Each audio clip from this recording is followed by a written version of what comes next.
आप देख रहे हैं दैनिक समाचार पत्र भद्रावती दतिया। ब्यूरो चीफ अशोक कुमार श्रीवास्तव की विशेष रिपोर्ट।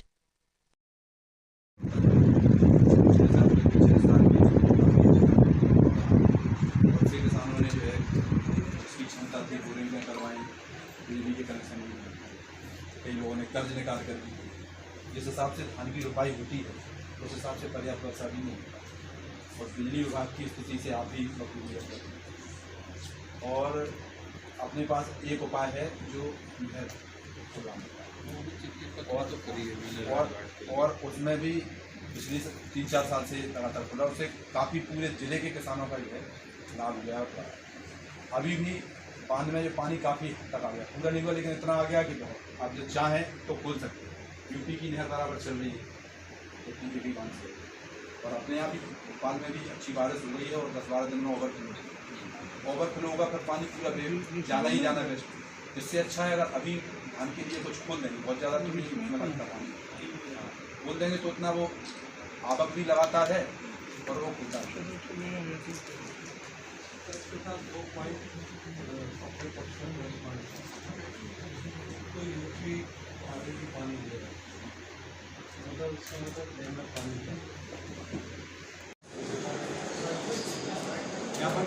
यहाँ पर बात निभाने लगे पार्टी और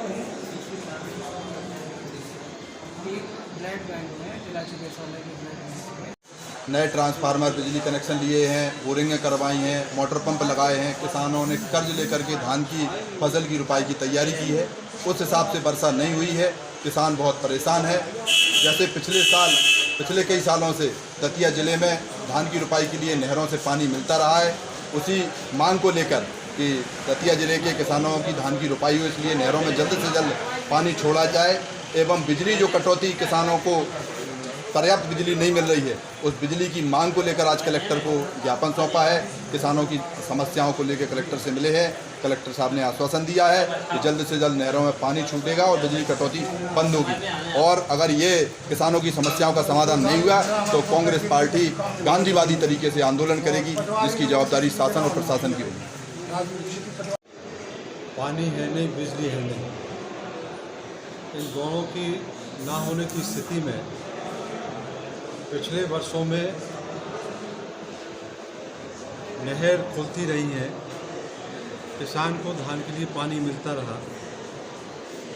इसी की मांग को लेकर हम लोग जिला कांग्रेस कमेटी के तत्वाधान में कलेक्टर साहब से मिलने आए, चर्चा करने आए। मुख्य बात ये है कि पिछले वर्षों में यदि आप देखें तो सिंचाई विभाग जब डैम भर जाते हैं और ओवरफ्लो में जब वो छोड़ते हैं तो बाढ़ की स्थिति बन जाती है। 2021 में बाढ़ की स्थिति बनी। ये आर्टिफिशियल बाढ़ होती है, प्राकृतिक बाढ़ नहीं है, ये मनुष्य जनित बाढ़ है। और उससे पहले भी यदि आप देखें जब रतनगढ़ हादसा हुआ तो उसका हादसे का कारण भी ओवरफ्लो, जब पानी होता है बांध को छोड़ते हैं तो फिर बाढ़ आ जाती है और उसके कारण घटनाएं घटती हैं। एक तो वो ध्यान आकर्षित करने आए थे कि ये स्थिति नहीं बने, तो दोनों बातें हैं कि एक तो कोई दुखद घटना नहीं हो पाए, बाढ़ जैसी स्थिति ना बने, और टाइम से यदि नहर छोड़ देंगे तो किसान को पानी भी मिल जाएगा और बांध आपकी जो धान है उसकी बुवाई और रुपाई भी हो जाएगी। दूसरा जो मामला था वो बिजली विभाग का था। किसान को अभी सी भी बैठे थे, कलेक्टर साहब भी बैठे हैं, ऐसे भी बैठे थे, चर्चा हुई। सरकार का कहना ये है कि हम किसान को 10 घंटे बिजली देंगे अनवरत रूप से, उसमें कोई ब्रेक वाली बात नहीं आएगी। 10 घंटे में ये नहीं आएगा कि 2 घंटे पहले दे दी, 3 घंटे बाद में देंगे, या 8 घंटे देंगे या 4 घंटे देंगे। और दूसरी बात, जो आबादी एरिया है वहाँ 24 घंटे बिजली शासन के देने के निर्देश हैं। तो केवल जो शासन के निर्देश हैं उनको फॉलो करने का काम जिला लेवल के अधिकारियों का है, तो वही ध्यान आकर्षित करने के लिए हम आए हैं। और अच्छी चर्चा हुई है, उम्मीद करते हैं कि इसमें सुधार होगा। और तीसरी बात जो थी वो आवारा पशुओं को लेके है। आवारा पशुओं के कारण जानलेवा स्थिति बन रही है। आपने देखा होगा पिछले दिनों में नगर पालिका क्षेत्र में 2-3 घटनाएं तो हमारे पड़ोस में ही हो गई। एक राजाराम नगार जी थे, उनकी डेथ हो गई, एक शुक्ला जी थे, उनकी डेथ हो गई, और अभी तिगेलिया पे एक बुजुर्ग को सांड ने मार दिया। तो ये हालत जब में अधिकारियों को, जिनकी खास करके रिस्पॉन्सिबिलिटी है, उनको सिंसियर होने की आवश्यकता है।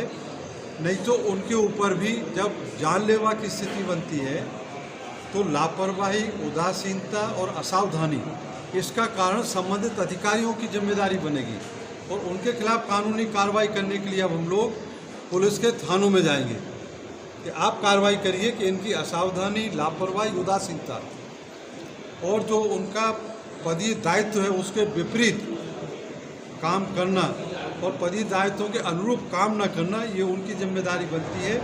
इसके खिलाफ हम कानूनी कार्रवाई भी अब करेंगे, क्योंकि लगातार डेथ हो रही है और डेथ होने की स्थिति में उनकी जिम्मेदारी बनती है। तो ये सारे मुद्दे लेके हम लोग कलेक्टर साहब से आज मिले हैं। उम्मीद करते हैं कि ये सारे मुद्दे जिला प्रशासन के सहयोग से हल होंगे, उनका निराकरण होगा। यदि उनका हल और निराकरण नहीं होता है तो फिर आगे की कार्रवाई हम लोग आंदोलन के रूप में गांधीवादी तरीके से करेंगे।